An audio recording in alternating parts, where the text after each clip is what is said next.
My son sold their house and gave $620,000 for my daughter-in-law to spend. Then they came to live in my house. I answered, "No." My daughter-in-law slapped me across the face.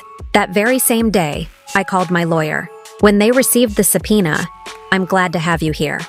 Follow my story until the end and comment the city you're watching from so I can see how far my story has reached. My name is Bessie, and at 64, I thought I knew my son. I thought I understood the man I raised, the boy I sacrificed everything for. But that Tuesday morning in October changed everything I believed about family, loyalty, and the child I brought into this world. I was in my garden, tending to my late-blooming roses, when I heard the car pull into my driveway.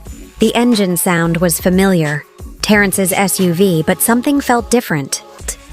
There was an urgency in the way the doors slammed, a tension I could sense even from my backyard.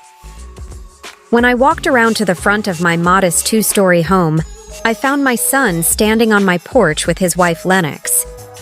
But they weren't carrying the usual signs of a casual visit. Lennox had 2 large suitcases beside her, and Terrence was pulling more bags from the trunk. "Mom," Terrence called out, his voice strained. "We need to talk." I wiped my hands on my gardening apron, studying their faces. Terrence looked exhausted, his usually neat appearance disheveled. His tie was crooked, and there were dark circles under his eyes. Lennox, on the other hand, stood perfectly composed in her designer outfit, her blonde hair styled to perfection despite the early hour. "What's going on?" I asked, unlocking my front door. "Is everything all right?" They followed me inside, their footsteps echoing on my hardwood floors. I noticed Lennox's sharp eyes scanning my living room, taking inventory of my furniture, my decorations, as if calculating something. "Mom, we have something to tell you," Terrence began, settling heavily into my old recliner, the same chair where his father used to sit before he passed 5 years ago. I poured myself a cup of coffee from the pot I'd made earlier, my hands steady despite the growing unease in my chest. "I'm listening." Terrence glanced at Lennox, who gave him an almost imperceptible nod. "We sold the house." The words hung in the air like smoke. I set my coffee cup down carefully, the ceramic making a soft clink against the saucer. "Which house?" I asked, though something deep in my stomach already knew the answer. "Our house," he said. "The one on Maple Street. The one on Maple Street. The beautiful colonial I had helped them buy. The house where I'd contributed $40,000 from my retirement savings for the down payment. The house where I'd spent countless weekends helping them renovate, painting walls until my back ached, planting the garden that Lennox never appreciated." "You sold it?" My voice came out smaller than I intended. "Why didn't you tell me you were thinking about selling?" Lennox spoke for the first time since entering my home. "We didn't need permission, Bessie. It's our house." Her tone was cool, matter of fact. But there was something else there, something that made my skin crawl.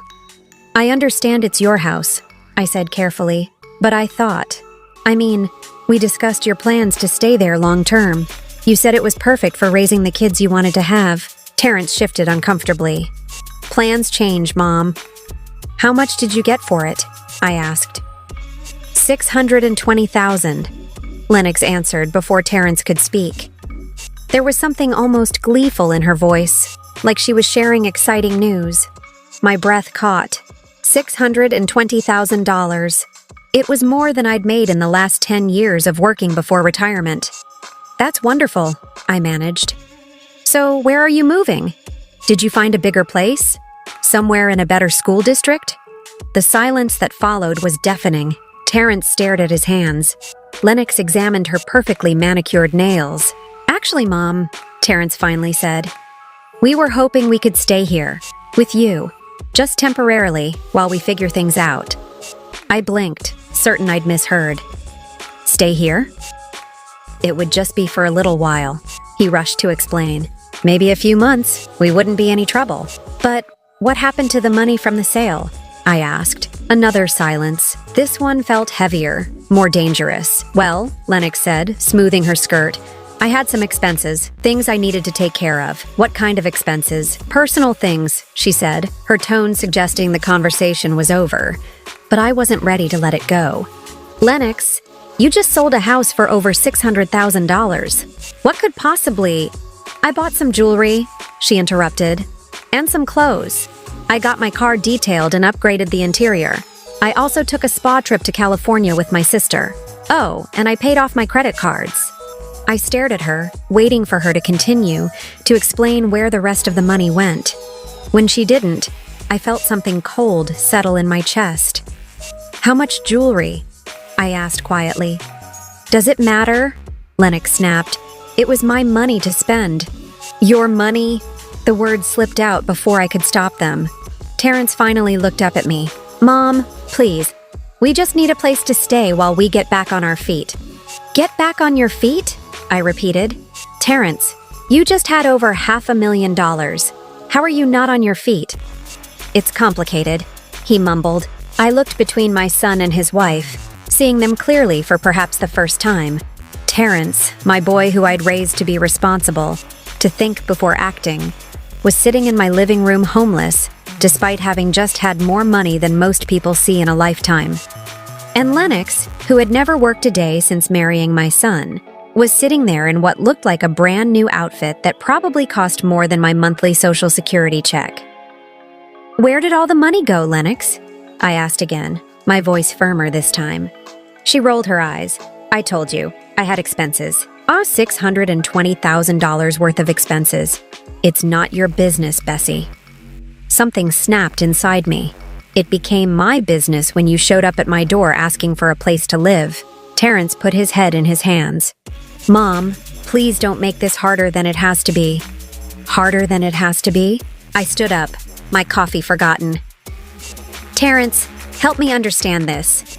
You had a beautiful house, money in the bank, and now you're asking to move in with your 64-year-old mother because your wife spent it all on jewelry and spa trips?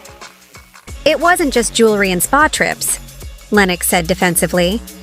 I had debts to pay off. What debts? Credit card debts. How much? She glared at me. Enough. I felt like I was drowning. Terrence, look at me. My son raised his head and I saw something in his eyes that broke my heart. He looked defeated, embarrassed, but also resigned, like he'd given up fighting long ago. How much debt did she have? I asked him directly. Mom, how much, Terrence? He sighed deeply. About $80,000. $80,000 in credit card debt. I felt dizzy. What did she buy with $80,000 on credit cards? Clothes, mostly, he said quietly. Shoes, handbags, vacations before we were married, and the rest of the money from the house? Terrence looked at Lennox, who was now studying her phone as if this conversation didn't concern her. She wanted to redecorate her sister's house as a surprise, he said, and she bought a new car for her mother, and she wanted to invest in her friend's business. What kind of business? A boutique, Lennox said without looking up from her phone. It's going to be very successful. How much did you invest? $300,000. The number hit me like a physical blow.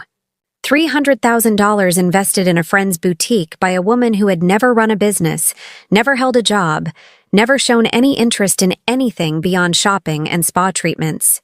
So let me get this straight, I said, my voice barely above a whisper. You sold your house for $620,000. $80,000 went to pay off Lennox's credit card debts. $300,000 went to invest in her friend's boutique. What happened to the rest? I told you, Lennox said, finally looking up from her phone with irritation. I had expenses. The jewelry, the spa trips, the car detailing, some furniture for the boutique, gifts for my family. Things add up. I calculated quickly in my head. Even being generous with her expenses, there should have been at least $50,000 left, maybe more. Where's the rest of the money? I asked. There is no rest, Lennox said. It's gone. Gone. Over $600,000. Gone in a matter of months on jewelry, spa trips, credit card debts, and a boutique investment that I was willing to bet would never see a profit. I sank back into my chair, feeling every one of my 64 years settling into my bones. This wasn't just about money. This was about the son I'd raised, the values I'd tried to instill in him, and the woman who had somehow convinced him to throw it all away. So now you want to live here, I said. Just temporarily, Terrence repeated. I looked around my small home. 2 bedrooms, 1 bathroom, a tiny kitchen. I'd worked for 30 years to pay off this house, to have a place that was mine, where I could live out my retirement in peace. And what's your plan? I asked. How do you intend to get back on your feet? Terrence and Lennox exchanged a look. Well, Lennox said, Terrence will keep working, obviously, and I'm sure the boutique will start turning a profit soon.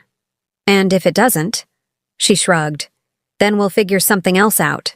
I stared at this woman who had convinced my son to sell his house and spend over $500,000 in a few months, and who was now sitting in my living room with the casual confidence of someone who expected to be taken care of. No, I said quietly.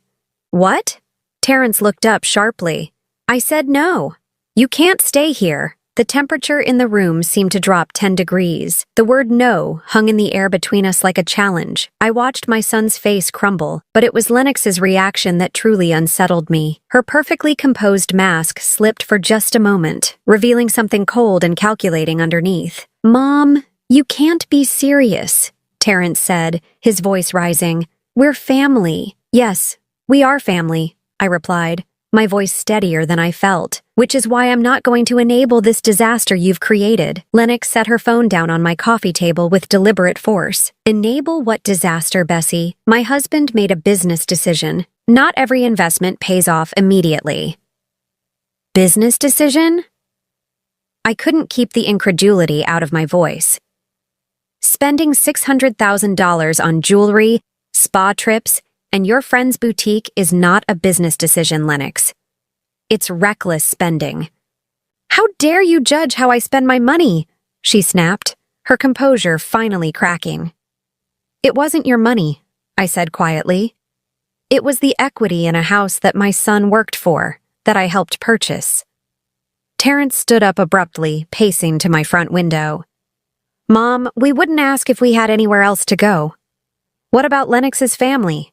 Surely her parents live in a 1-bedroom condo, Terrence said, and her sister doesn't have room. The sister whose house she spent thousands redecorating as a surprise? Lennox's eyes flashed with anger. My personal relationships are none of your concern. I stood up, my patience finally exhausted. They became my concern the moment you showed up at my door asking for help. You spent my son's future on frivolous nonsense, and now you expect me to clean up the mess. It's not frivolous, Lennox shouted, jumping to her feet. You wouldn't understand.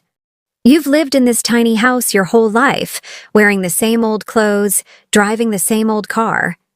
You don't know what it's like to have standards. The insult hit its mark, but I refused to show it. No, Lennox.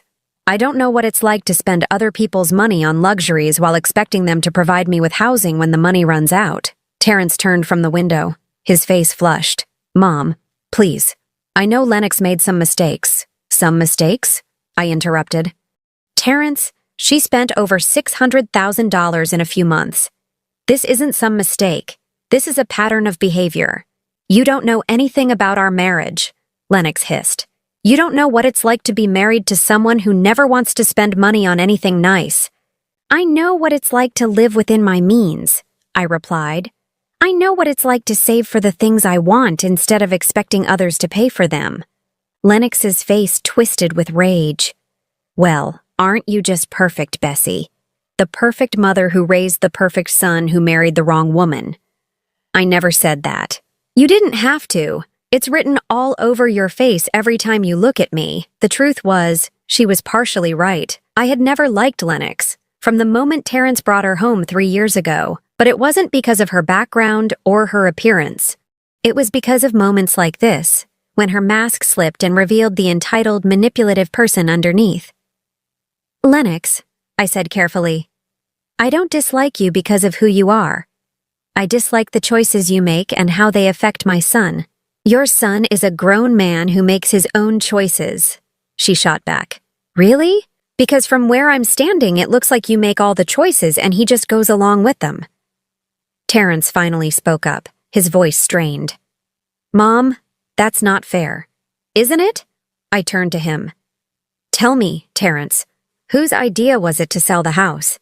He hesitated. It was. We discussed it together. Whose idea was it to invest $300,000 in a boutique? Another hesitation.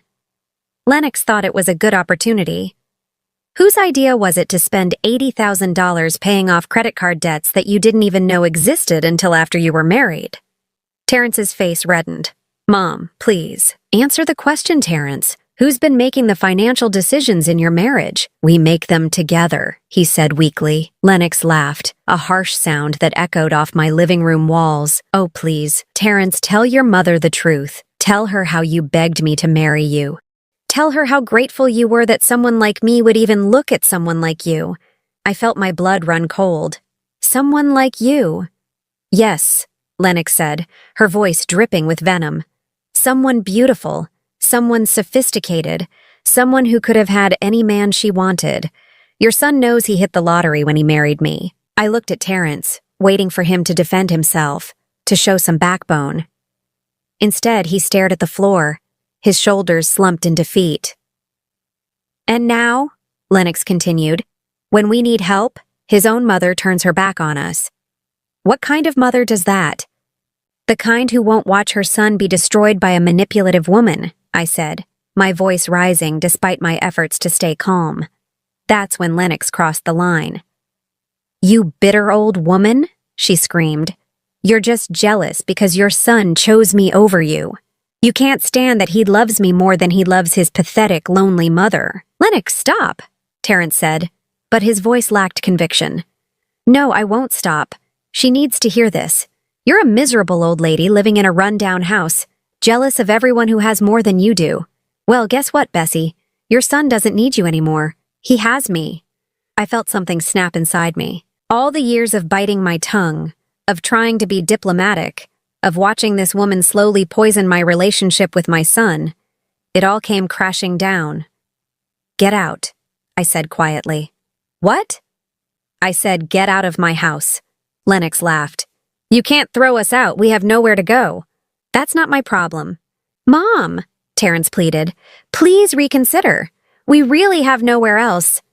You should have thought of that before you let your wife spend your entire future on jewelry and spa treatments. Lennox stepped closer to me, her face twisted with fury. You don't get to talk to me like that in front of my husband. This is my house, I said firmly.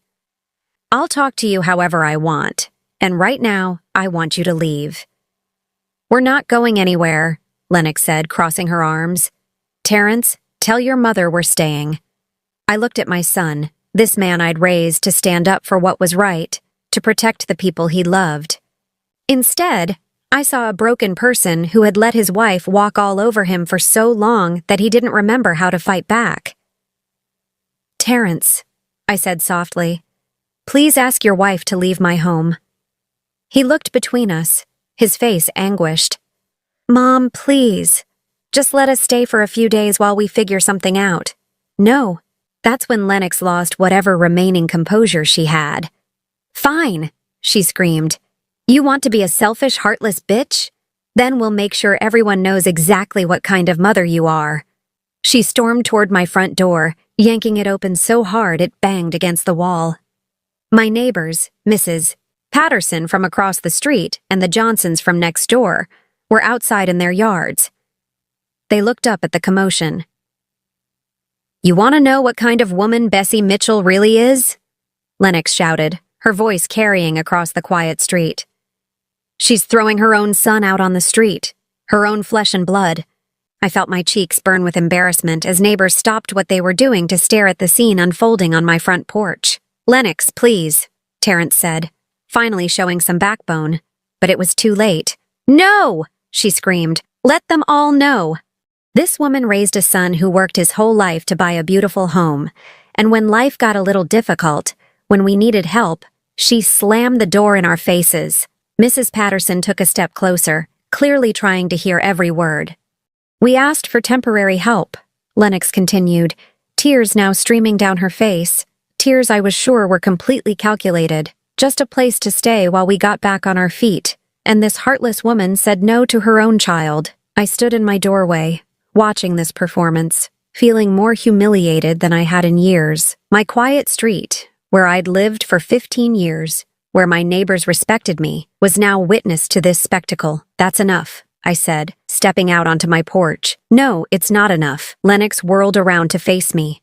You think you're so much better than everyone else, but you're just a selfish old woman who can't stand to see other people happy. Lennox, stop this right now. Why? Because you're embarrassed? Good. You should be embarrassed. That's when she did something that changed everything. In front of my neighbors, in front of God and everyone, Lennox Mitchell raised her hand and slapped me across the face. The sound echoed across the quiet street like a gunshot. I staggered back, my hand flying to my cheek, more from shock than pain. For a moment, nobody moved. Even Lennox seemed surprised by what she'd done. Mrs. Patterson gasped audibly. The Johnsons' teenage son, who had been mowing their lawn, shut off the mower and stared. I looked at my son, waiting for him to defend me, to show some outrage that his wife had just assaulted his mother. Instead, Terrence stood there looking confused and overwhelmed. Did you just hit me? I asked quietly, my voice steady despite the rage building in my chest. Lennox lifted her chin defiantly. You deserved it. Throwing your own family out on the street like common trash. I looked around at my neighbors, all of them witnessing this humiliation.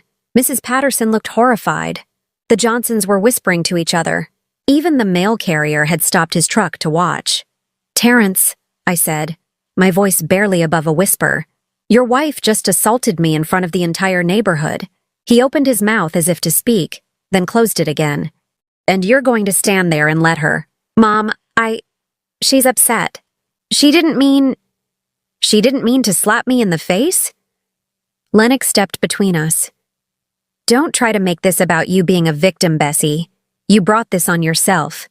I stared at this woman who had just humiliated me in front of my neighbors, who had convinced my son to throw away his financial future, and who was now trying to make me the villain in her twisted narrative. Get off my property, I said quietly. Make me, Lennox sneered. I looked at my son one last time, hoping to see some sign that he would stand up to her, that he would choose right over wrong. Instead, I saw a man who had been so thoroughly manipulated that he couldn't even defend his own mother from physical assault. You have 5 minutes to get your bags and get off my property, I said. If you're not gone by then, I'm calling the police. You wouldn't dare, Lennox said, but I could see uncertainty creeping into her eyes. I pulled my cell phone from my pocket and dialed 911. As the phone rang, I watched Lennox's face change from defiance to panic. She grabbed Terrence's arm. Tell your mother to hang up that phone right now, she hissed. But I was already talking to the dispatcher, giving my address, explaining that I needed an officer to help remove trespassers from my property who had become violent. When I hung up, Lennox was staring at me in disbelief. You actually called the police on your own son? No, I said calmly. I called the police on the woman who just assaulted me in front of witnesses. For the first time since I'd known her, Lennox Mitchell looked genuinely afraid. The police arrived within 10 minutes, though it felt like an eternity. Officer Martinez was a young woman, maybe in her early 30s, with kind eyes and a professional demeanor that immediately put me at ease. Officer Thompson, her partner, was older, probably close to my age, with gray temples and the weary look of someone who'd seen too much family drama over the years. By the time they arrived, Lennox had managed to compose herself somewhat. She'd stopped crying and fixed her hair, but I could see the panic still lurking in her eyes. Terrence stood beside his luggage looking like a lost child. Ma'am, Officer Martinez said, approaching me first. We received a call about an assault? Yes, I said, pointing to my still stinging cheek.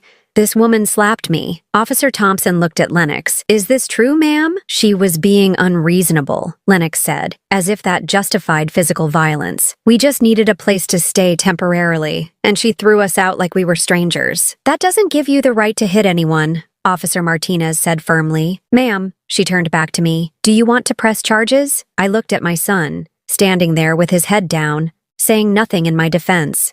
This man I had raised, sacrificed for, loved unconditionally, and he couldn't even condemn his wife for hitting his mother. Yes, I said quietly. I want to press charges. Lennox's face went white. You can't be serious. Assault is a serious charge, ma'am, Officer Thompson said. We have multiple witnesses who saw you strike Mrs. Mitchell. Indeed, my neighbors were still standing in their yards, watching the drama unfold.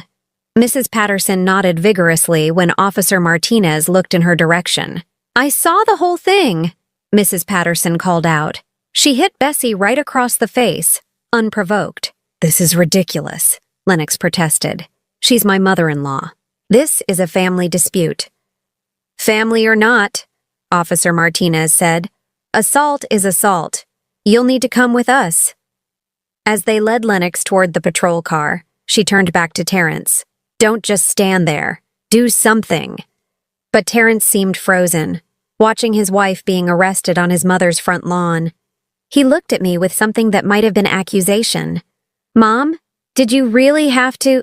"Yes," I said before he could finish. "I really had to. Your wife assaulted me in front of the entire neighborhood, and you stood there and did nothing. She's my wife, and I'm your mother, but apparently that doesn't mean anything anymore." Officer Thompson approached with a clipboard. "Mrs. Mitchell, we'll need you to come down to the station to give a formal statement. Can you do that this afternoon?" "Of course." As the police car pulled away with Lennox in the back seat, Terrence loaded his luggage back into his SUV. He moved slowly, like a man in shock. "Where will you go?" I asked, despite everything. He shrugged. "I don't know. Maybe a hotel for tonight." "With what money?" The question hung in the air between us. We both knew he couldn't afford a hotel indefinitely. We both knew this was just the beginning of his problems. "Terrence," I said softly, "this doesn't have to be the end. If you leave her, if you admit that this whole situation is wrong, we can work through this." He looked at me with tired eyes. "She's my wife, Mom. I can't just abandon her." "She abandoned you the moment she spent your future on jewelry and spa trips." "It's not that simple." "Yes, it is. It's exactly that simple." He climbed into his SUV without another word and drove away, leaving me standing on my front porch feeling more alone than I had since my husband died. The rest of the day passed in a blur. I gave my statement at the police station, detailing not just the assault, but the entire confrontation. The officer taking my statement, Detective Reynolds, was thorough and professional. "Mrs. Mitchell," she said when we were finished, "I have to ask, is this the first time your daughter-in-law has been physically aggressive with you?" I considered the question. "Yes, physically, but she's been emotionally manipulative for years. Can you elaborate on that?" I told her about the gradual isolation from my son, how Lennox always seemed to schedule their visits during times she knew I couldn't make it, how she'd convinced Terrence to skip family gatherings and holidays. I explained how she'd slowly turned my son against me, making him believe that his mother was overly critical and interfering. "And the financial situation?"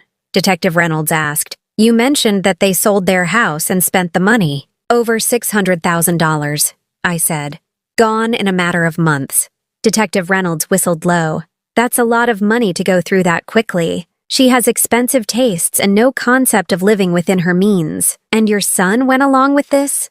I sighed. "My son has been completely manipulated by this woman. He can't see what she's doing to him, to his future, to our family." That evening, alone in my house, I sat at my kitchen table with a cup of tea and really thought about my situation for the first time.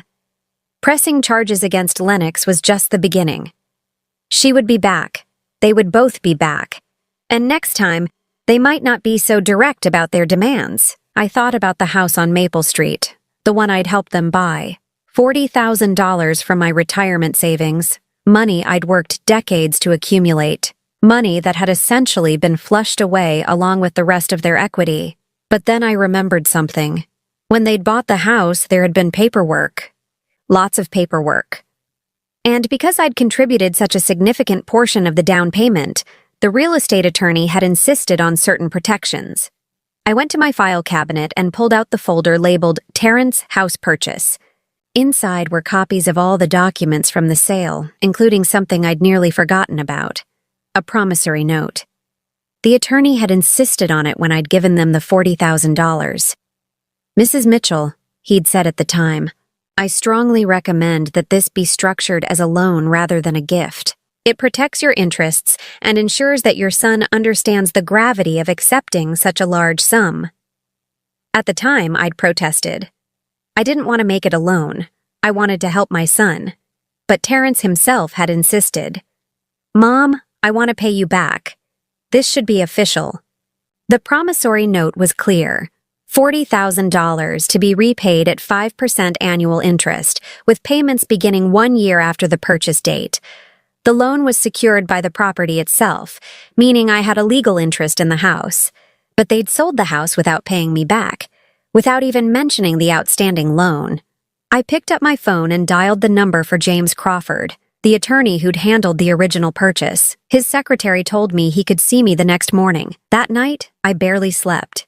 I kept thinking about Terrence as a little boy, how he used to crawl into my bed during thunderstorms, how proud he'd been when he'd graduated from college, how he'd cried at his father's funeral and promised he'd always take care of me. Where had that boy gone? How had he become this man who stood silent while his wife assaulted his mother? The next morning, I dressed carefully in my best suit and drove to James Crawford's office. He was a distinguished man in his 60s, with silver hair and the kind of presence that commanded respect. "Mrs. Mitchell," he said, shaking my hand warmly. "I was sorry to hear about your troubles. Please sit down and tell me what's happened." I explained the entire situation, the house sale, the squandered money, the assault, the arrest. James listened without interruption, occasionally making notes on a legal pad. When I finished, he leaned back in his chair and studied me carefully. "Bessie," he said, "do you understand that you have significant legal recourse here?" "What do you mean?" "The promissory note securing your $40,000 loan was recorded as a lien against the property. When your son sold the house without satisfying that debt, he violated the terms of the note. You have grounds for both breach of contract and conversion." I felt a flutter of something in my chest. Not quite hope, but something stronger than resignation. "What does that mean in practical terms?" "It means you can sue for the full amount of the loan plus interest, plus damages. And because the debt was secured by real property, you may be able to attach other assets to satisfy the judgment." "What other assets?" James smiled grimly. "Well, let's see what your son and daughter-in-law have left after their spending spree." Over the next hour, James explained my options in detail. I could file a civil lawsuit seeking repayment of the loan plus interest and damages. I could also pursue criminal charges for theft by conversion, since they'd sold property that was partially mine without my consent. "But James," I said, "I don't want to destroy my son's life. I just want him to understand that actions have consequences.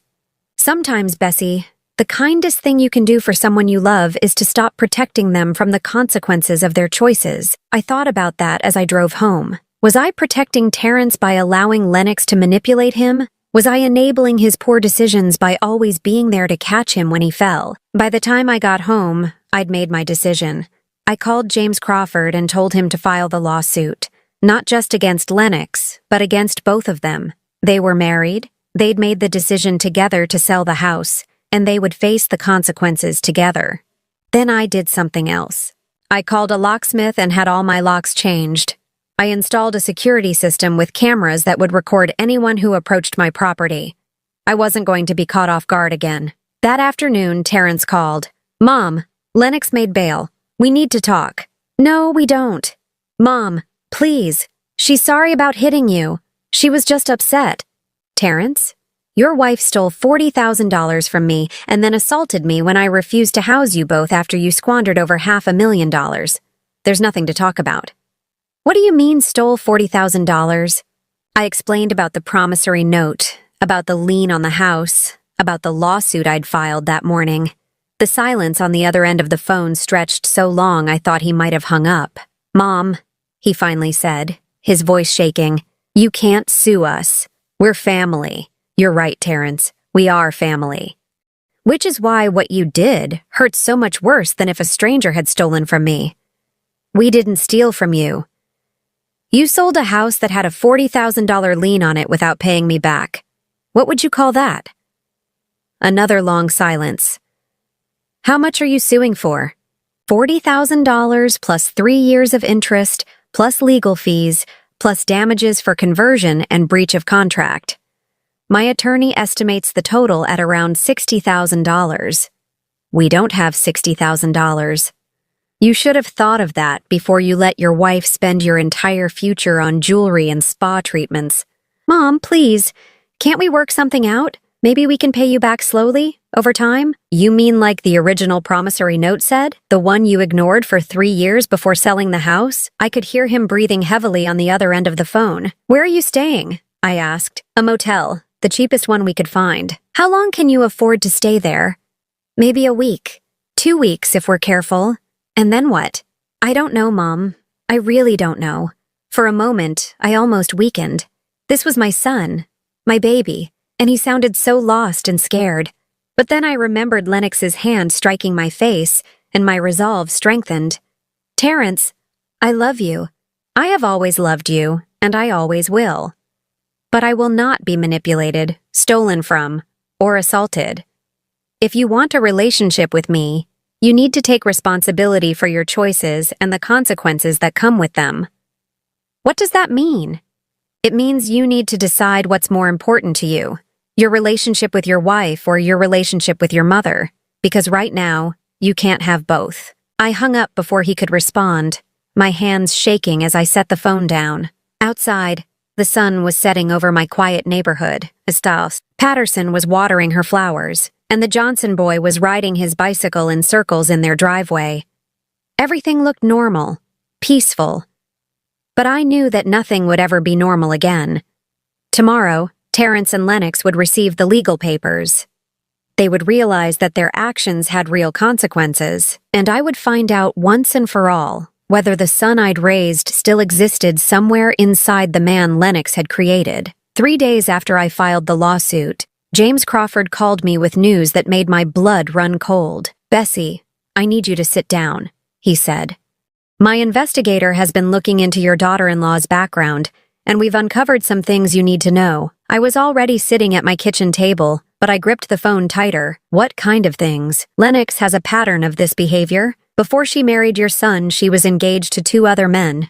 Both relationships ended when the men discovered she'd been using their credit cards without permission. In one case, she ran up over $50,000 in debt before the man found out. My heart sank. Does Terrence know this? I don't think so. She's very good at covering her tracks. But there's more. The boutique she invested in? It doesn't exist. My investigator couldn't find any business license, any storefront, any evidence that this boutique is anything more than a way for her friend to get $300,000 for free. I felt sick. So the money is just gone? It appears so. And Bessie, there's something else, something worse. I braced myself. She's been having an affair for at least 6 months, possibly longer. The man is married, wealthy, and she's been using your son's money to fund their relationship. The expensive jewelry, the spa trips, the car detailing, it was all part of maintaining her relationship with this other man. The room spun around me. I gripped the edge of the table to steady myself. My son, my decent, hard-working son, had been completely destroyed by a woman who was using him as an ATM while cheating on him with someone else. Does my son know about the affair? I don't believe so, but Bessie, the man she's been seeing, he's ending the relationship. My investigator spoke to his wife, who found out about the affair and gave him an ultimatum. That's why Lennox is suddenly desperate for money and a place to stay. Her sugar daddy cut her off. I closed my eyes, processing this information. Everything made sense now. The sudden urgency to sell the house, the reckless spending spree, the desperation when I refused to let them stay with me. Lennox wasn't just irresponsible with money. She was a predator who had systematically destroyed my son's life to fund her affair. What do we do with this information? I asked. We use it. In the lawsuit, we can argue that the money was obtained through fraud and deception. We can also use it to ensure your son understands exactly who he married. That afternoon, the process server delivered the legal papers to the motel where Terrence and Lennox were staying. I knew because Terrence called me 30 minutes later, his voice shaking with rage. Mom, what the hell is this? It's a lawsuit, Terrence. I told you I was going to file it. $67,000? You're suing us for $67,000? That's what you owe me, plus interest, plus legal fees, plus damages. We don't have $67,000. I know. That's what happens when you steal from family to fund a lifestyle you can't afford. We didn't steal from you. Terrence, you sold a house that had a $40,000 lien on it without paying me back. In legal terms, that's conversion of secured property. I could hear Lennox in the background, screaming something I couldn't quite make out. She wants to know if you've lost your mind, Terrence said. Tell your wife that I'm completely sane. I'm also completely done being stolen from and assaulted. Mom, please, can't we work something out? Maybe we can— No, Terrence.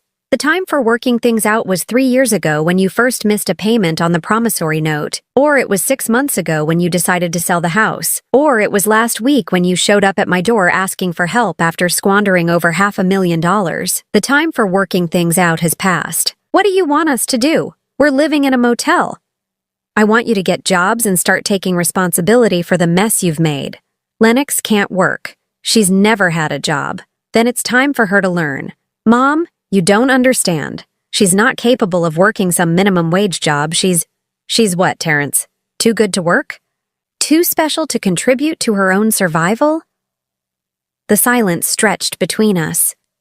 Finally, Terrence spoke, his voice quieter now. She says she'll countersue, for emotional distress or something. I almost laughed. Let her try. I have witnesses to her assaulting me, and I have documentation of every dollar she stole. What does she have? More screaming in the background. Then Terrence came back on the line. She wants to know why you're doing this to us, because you both need to learn that actions have consequences. And Terrence, there's something else you need to know about your wife. What? I hesitated. This was the moment of truth. The moment when I would either save my son or lose him forever. She's been having an affair. The silence that followed was deafening. I could hear my own heartbeat in my ears. What did you say? Lennox has been having an affair for at least 6 months. The man is wealthy and married. She's been using your money to fund their relationship. That's not true. It is true. My attorney hired an investigator. We have proof. You hired an investigator to spy on my wife? I hired an investigator to find out where $600,000 went. The affair was just what we discovered in the process. More silence. Then, in the background, I heard Lennox's voice clearly for the first time.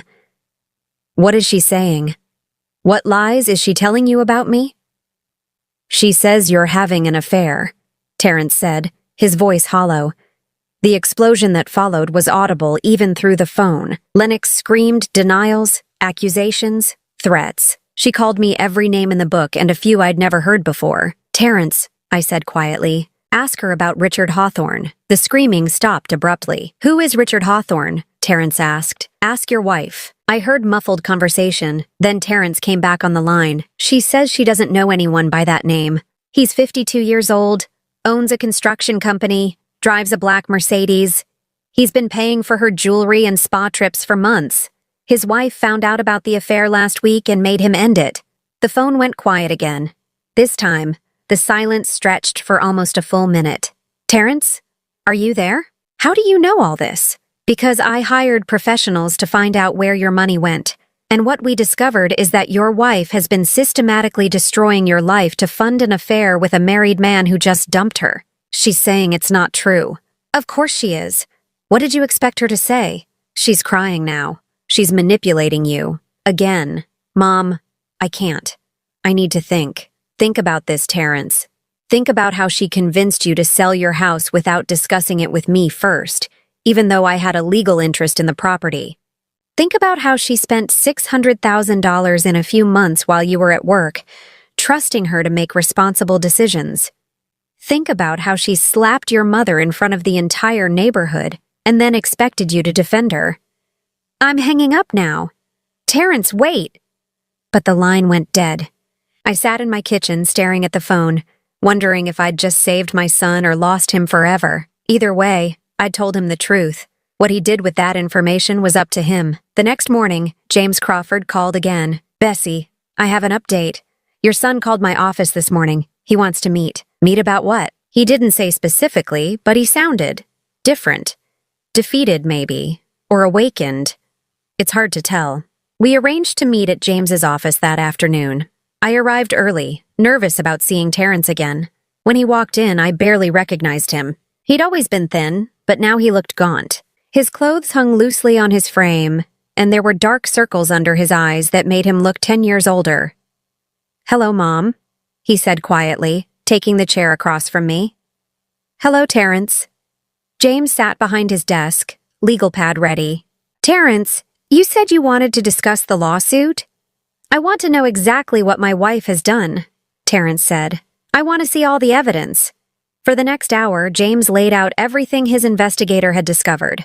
The affair with Richard Hawthorne, documented through hotel receipts and credit card statements. The fake boutique investment that was nothing more than a way to funnel money to Lennox's friend. The pattern of financial deception with previous boyfriends. The mounting credit card debt that Terrence hadn't known about. With each revelation, I watched my son shrink further into his chair. By the time James finished, Terrence was staring at his hands, silent tears streaming down his face. "Where is she now?" I asked gently. "At the motel. She doesn't know I'm here." "What are you going to do?" Terrence looked up at me with red-rimmed eyes. "I don't know, Mom. I honestly don't know. My whole life, everything I thought I knew about my marriage, about my wife. It's all been a lie. I'm sorry, sweetheart. I truly am. She's been stealing from me for years, not just spending money, actively deceiving me, lying to me, cheating on me. And when you tried to warn me, I chose her over you. You were manipulated by someone who's very good at manipulation. It's not your fault, isn't it? I'm 35 years old, Mom. I should have seen the signs. I should have questioned why she never wanted to work, why she always needed more money, why she was so eager to sell the house." James cleared his throat. "Terrence, the question now is what you want to do about the lawsuit.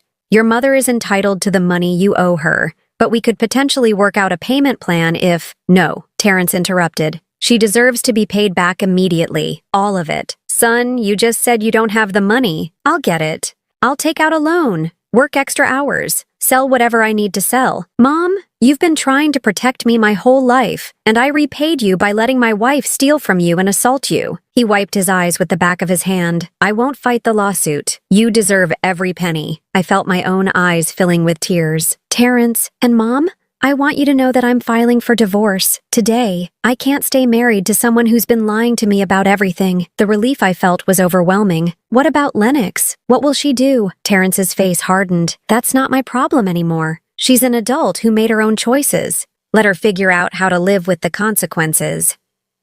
As we left James's office, Terrence and I walked to our cars together. At my car, he stopped and turned to me. "Mom, I know I don't deserve your forgiveness. I know I've hurt you in ways that might not be fixable. But I want you to know that I'm going to spend the rest of my life trying to make this right." I reached out and touched his cheek, the way I used to when he was little and needed comfort. "You already are making it right, sweetheart. You already are." As I drove home, I felt something I hadn't experienced in years. Hope. Not just hope that I'd get my money back, but hope that I'd gotten my son back too. But I also knew that Lennox wouldn't go quietly. A woman who'd spent years manipulating and deceiving wouldn't just accept defeat. She would fight back. And when she did, it would probably get ugly. I was right to be worried. The real battle was just beginning. I should have known Lennox wouldn't accept defeat gracefully. 3 days after Terrence filed for divorce, she showed up at my house at 6 in the morning, pounding on my door like a woman possessed. I looked through the peephole and saw her standing on my porch in yesterday's clothes, her hair disheveled, mascara streaked down her cheeks. She looked like she hadn't slept in days. "Bessie!" she screamed, loud enough to wake the entire neighborhood. "I know you're in there. Open this door right now." I didn't move. My new security system was recording everything, and I had no intention of letting her into my house. "You destroyed my marriage!" she continued screaming. "You turned my husband against me with your lies." Mrs. Patterson's porch light came on across the street. The Johnsons' dog started barking. I grabbed my phone, ready to call the police again if necessary. "I'm not leaving until you talk to me," Lennox shrieked. "You owe me that much." I pressed the intercom button on my security system. "Lennox, you need to leave my property immediately or I'm calling the police." "Good. Call them. Let them hear how you destroyed an innocent woman's life." Innocent. The word would have been laughable if the situation weren't so pathetic. "You have 30 seconds to get off my property," I said through the intercom. "No, I'm not going anywhere until you admit what you've done." I dialed 911 and gave them my address. "This is Bessie Mitchell on Elm Street. The woman who assaulted me last week is back on my property, refusing to leave and causing a disturbance." The dispatcher assured me officers were on their way. Lennox must have heard me talking because her pounding became more frantic. "You can't hide behind the police forever, Bessie. Everyone needs to know what kind of person you really are." Then she did something that shocked even me. She started screaming details about our family situation for the entire neighborhood to hear. "This woman turned her own son against his wife," she yelled at the top of her lungs. "She hired private investigators to spy on us. She's trying to steal our money." I watched through my window as more neighbors came outside to see what was happening. Some were recording with their phones. This was exactly what Lennox wanted. To humiliate me publicly, to make me look like the villain in her twisted story. "She's jealous because her son loves me more than her," Lennox continued. "She can't stand that he chose me, so she's trying to destroy our marriage." The police arrived just as Lennox was starting to elaborate on our financial situation for the entertainment of anyone within a 6-block radius. Officer Martinez was back, along with a male officer I didn't recognize. "Ma'am," Officer Martinez said firmly, "you need to calm down and step away from the door." "I'm not doing anything wrong," Lennox protested. "I'm trying to talk to my mother-in-law." "Mrs. Mitchell has asked you to leave her property. You need to comply."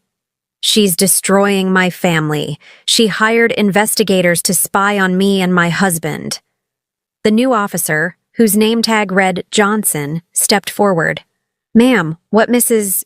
Mitchell does with her own money is not your concern. This is her property, and she has the right to ask you to leave. But she's lying about me. She's telling people I'm having an affair." Officer Martinez looked at her notepad. "Ma'am, are you Lennox Mitchell? The woman who was arrested here last week for assault?" "It wasn't assault. It was barely a tap." "You slapped Mrs. Mitchell in the face in front of multiple witnesses. That's assault." I watched from my window as Lennox's composure completely crumbled. She fell to her knees on my porch, sobbing dramatically. "Please," she begged, looking directly at my front door. "Please, Bessie. I have nowhere to go. Terrence kicked me out of the motel. He's filing for divorce. I don't have any money. Please don't do this to me." For just a moment, I felt a twinge of sympathy. Then I remembered the $600,000, the affair with Richard Hawthorne, the fake boutique investment, and my resolve strengthened. Officer Johnson helped Lennox to her feet. "Ma'am, you need to find somewhere else to go. If you come back here, you'll be arrested for trespassing." "Where am I supposed to go?" she wailed. "I don't have anywhere." "That's not Mrs. Mitchell's problem," Officer Martinez said firmly. "You have 5 minutes to get in your car and leave, or we're taking you in." After the police left with Lennox, I called Terrence. He answered on the first ring. "Mom, I heard. I'm so sorry. I told her to stay away from you. Where is she staying?" "I don't know. After I filed for divorce yesterday, I told her she had to leave the motel. I couldn't afford to keep paying for both of us to stay there." "And you have no idea where she went?" "She mentioned maybe staying with her friend, the one with the fake boutique, but honestly, Mom, I don't care. I'm done being responsible for her problems." I felt a surge of pride at hearing the strength in my son's voice. This was the Terrence I'd raised, the one who took responsibility for his actions and didn't make excuses for bad behavior. "How are you managing?" I asked. "I'm staying at a weekly motel across town. It's not fancy, but it's clean, and I can afford it while I figure out my next steps. I've been working overtime trying to save up money to pay you back." "Terrence, you don't have to—" "Yes, I do. Mom, I let my wife steal from you and then stood by while she assaulted you. I need to make this right." That afternoon, James Crawford called with an update. "Bessie, we have a problem. Lennox has hired an attorney. I thought she didn't have any money." She doesn't. But apparently she's found a lawyer willing to work on contingency. They're claiming that your lawsuit is harassment and that you're using the legal system to interfere in their marriage. I felt my blood pressure rise. That's ridiculous. I know it is, but we need to be prepared for a fight. They're also claiming that the promissory note was invalid because your family, and there was no real intention to collect on the debt. There was absolutely an intention to collect. That's why we made it official. I know that, and we can prove it. But Lennox's attorney is good at making bad cases sound reasonable. We need to document everything. Every interaction you've had with them, every payment that was missed, every attempt you made to work with them before filing suit. Over the next week, I compiled everything I could think of. Phone records showing how many times I'd called Terrence about missed payments, only to have Lennox answer and make excuses. Emails I'd sent asking about their financial situation. Receipts showing money I'd lent them over the years for various emergencies that were never repaid. The picture that emerged was clear. I hadn't been a vindictive mother-in-law trying to destroy their marriage. I'd been a concerned parent trying to help my son, only to be systematically deceived and stolen from. But Lennox wasn't finished. 2 days before our court date, she showed up at my workplace. I was a part-time bookkeeper for a small accounting firm, a job I'd taken after retirement to stay busy and supplement my Social Security.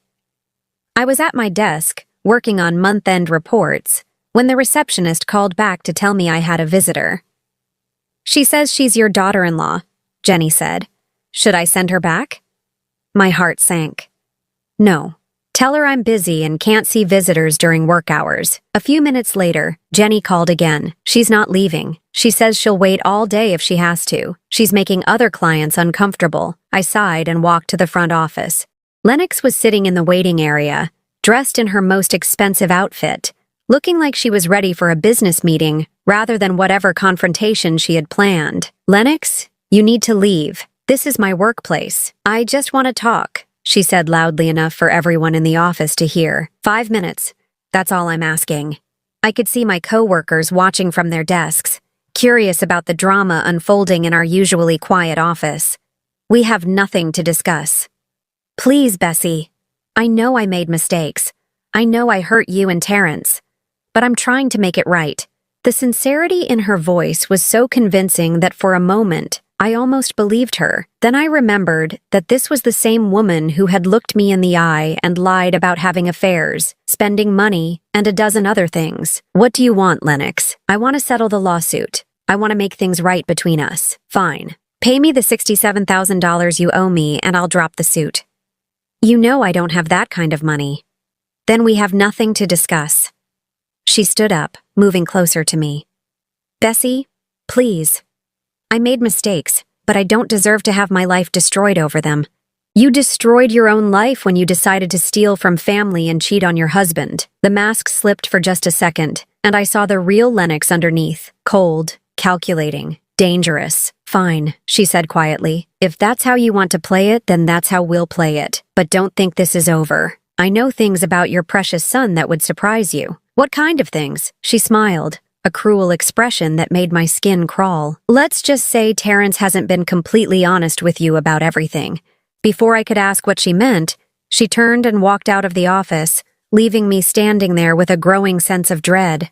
That evening, I called Terrence and told him about Lennox's visit. "She said she knows things about you that would surprise me." "What did she mean?" Terrence was quiet for a long moment. "Mom, there are some things I never told you. Things I'm not proud of." My heart sank. "What kind of things?" "When Lennox and I were first married, I did some things. Some financial things that weren't completely legal." "What do you mean?" "I falsified some documents to get a better loan rate on our first car. I also didn't report some cash income on our taxes one year. And when we bought the house, I may have inflated my income on the mortgage application." I felt sick. "Terrence, why didn't you tell me this?" "Because I was ashamed.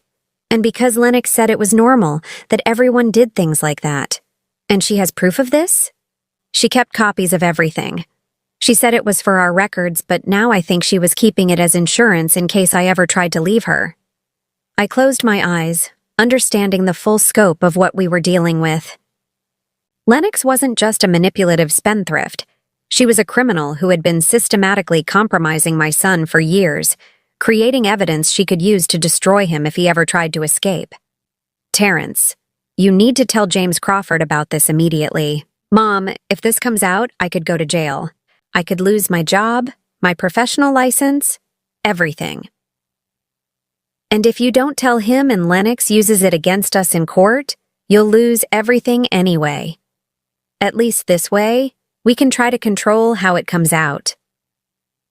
The next morning, I sat in James Crawford's office with my son as he confessed to his financial crimes. James listened without judgment, taking notes and asking clarifying questions. When Terrence finished, James leaned back in his chair and studied us both. "This is serious," he said finally, "but it's not insurmountable. The statute of limitations has passed on some of these issues, and the others can potentially be resolved through voluntary disclosure and payment of penalties." "What about the lawsuit?" I asked. "The lawsuit just got more complicated, but Bessie, I want you to understand something. Your daughter-in-law isn't just trying to avoid paying you back. She's trying to destroy your son's life as punishment for leaving her. This isn't about money anymore. This is about control." As we left James's office, I realized that the real battle was just beginning. Lennox had shown her true colors, and she was willing to destroy everyone around her, rather than accept responsibility for her actions. But I wasn't the same woman who had opened her door to them 3 weeks ago. I was stronger now, angrier, and absolutely determined to protect my son from the monster he had married. The war was far from over, but for the first time, I felt like we might actually win. The courtroom was smaller than I'd expected, with worn wooden benches and fluorescent lighting that made everyone look pale and tired. I sat behind James Crawford's table, my hands folded in my lap, watching as Lennox entered with her attorney, a sharp-dressed woman in her 40s who looked like she charged by the minute. Lennox had clearly spent money she didn't have on her appearance for court. Her hair was freshly styled, her makeup perfect, and she wore a conservative blue dress that probably cost more than I made in a week. She was playing the role of the wronged daughter-in-law, the victim of a vindictive mother-in-law's harassment. Terrence sat beside me, looking nervous but determined. Over the past week, he'd worked with James to voluntarily disclose his financial irregularities to the appropriate authorities. It would mean paying penalties and potentially losing his current job, but it also meant Lennox couldn't use the information to destroy him. "All rise," the bailiff announced as Judge Patricia Hendricks entered. She was a woman in her 60s with silver hair and the kind of stern expression that suggested she'd heard every sob story in the book. Lennox's attorney, Ms. Sarah Chen, went first. She painted a picture of a young woman trapped in an impossible situation, victimized by a mother-in-law who had never accepted her and was now using the legal system to interfere in their marriage. "Your Honor," Ms. Chen said in a voice dripping with sympathy, "my client made some poor financial decisions, as many young people do, but Mrs. Mitchell's response has been disproportionate and vindictive. She hired private investigators to spy on my client, encouraged her son to file for divorce, and is now trying to extract money from a woman who has no means to pay. She made Lennox sound like an innocent victim who had maybe spent a little too much money on clothes, rather than a woman who had systematically stolen over $600,000 while conducting an affair." When it was James's turn, he methodically laid out the facts. The $40,000 loan, documented in a legally binding promissory note. The 3 years of missed payments, despite repeated attempts to collect. The sale of the house without satisfying the lien. The assault that had been witnessed by multiple neighbors. "Your Honor," James said, "this is not a case of a vindictive mother-in-law harassing her daughter-in-law. This is a case of a woman who has been systematically defrauded by someone who viewed her as an easy mark. Then he did something I wasn't expecting. He called Richard Hawthorne as a witness. I turned to see a middle-aged man in an expensive suit entering the courtroom, his face grim. He looked like he'd rather be anywhere else in the world. Under oath, Richard confirmed the affair. He testified that Lennox had told him she was getting divorced, that she had money from her family, and that she needed help maintaining her lifestyle during the separation.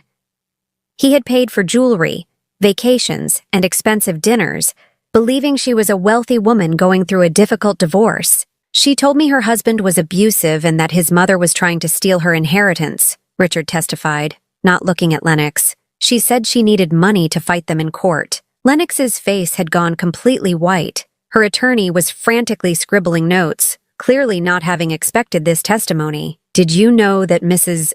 Lennox Mitchell was using money from the sale of her marital home to fund your relationship? James asked. No, I did not. If I had known, I never would have participated. And when did this relationship end? Last month. My wife discovered the affair and threatened to leave me if I didn't end it immediately. When James finished with Richard, Ms. Chen tried to minimize the damage. She argued that the affair was irrelevant to the financial dispute, that whatever mistakes Lennox had made in her personal life didn't negate the fact that the lawsuit was excessive. But Judge Hendricks looked unimpressed. When Ms. Chen sat down, the judge leaned forward and studied the paperwork in front of her. Ms. Mitchell, she said, addressing Lennox directly, do you dispute that you signed the promissory note agreeing to repay Mrs. Mitchell $40,000? No, Your Honor, but do you dispute that you failed to make any payments on this note for 3 years? The circumstances were, do you dispute that you and your husband sold the house that secured this loan without paying off the debt? Lennox's attorney stood up. Your Honor, my client was not personally responsible for— Sit down, counselor. I'm asking your client direct questions. Lennox looked like she was about to cry. Your Honor, I didn't understand the legal implications. Mrs. Mitchell, you're 32 years old. Are you claiming you didn't understand that borrowing money meant you had to pay it back? It wasn't supposed to be a real loan. It was family money. Judge Hendricks's expression grew even sterner. Mrs. Mitchell, do you see your signature on this promissory note? Yes, but did anyone force you to sign it? No, but then it's a real loan, regardless of your family relationship. The judge then turned her attention to the assault charge. She had Mrs. Patterson testify about what she'd witnessed, and the police officers who had responded to the call. When Ms. Chen tried to argue that it was just a family dispute that got out of hand, Judge Hendricks cut her off. Counselor, assault is assault. The relationship between the parties is irrelevant. Finally, James presented evidence of Lennox's spending patterns, the jewelry purchases, the spa treatments, the fake boutique investment. He showed how over $600,000 had been spent in less than 6 months, with no assets to show for it. Your Honor, James said, this isn't a case of poor financial management. This is a case of systematic fraud. Mrs. Lennox Mitchell used her husband's money to fund an extramarital affair while deliberately avoiding her legal obligations to my client. When both sides had presented their cases, Judge Hendricks called a brief recess. I went to the bathroom and splashed cold water on my face, trying to process everything I'd heard. The full scope of Lennox's deception was even worse than I'd imagined. When court resumed, Judge Hendricks had clearly made her decision. Mrs. Lennox Mitchell, she began, I have never seen such a clear-cut case of financial fraud and manipulation. You borrowed $40,000 from your husband's mother, agreed to specific repayment terms, then spent 3 years avoiding your obligations while spending over $600,000 on personal luxuries and an extramarital affair. Lennox started crying, but Judge Hendricks wasn't finished. When confronted about your behavior, you physically assaulted the woman you had stolen from and attempted to manipulate the legal system to avoid the consequences of your actions. She turned to her paperwork. I am ruling in favor of the plaintiff. Mrs. Lennox Mitchell, you are ordered to pay Mrs. Bessie Mitchell the full amount of $67,000 within 30 days. If you fail to comply, I will authorize wage garnishment and asset seizure. Lennox's sobbing grew louder. Furthermore, Judge Hendricks continued, I am forwarding this case to the district attorney's office for potential criminal fraud charges. The systematic deception and theft demonstrated in this case goes far beyond a civil matter. Ms. Chen stood up quickly. Your Honor, my client has no assets with which to pay this judgment.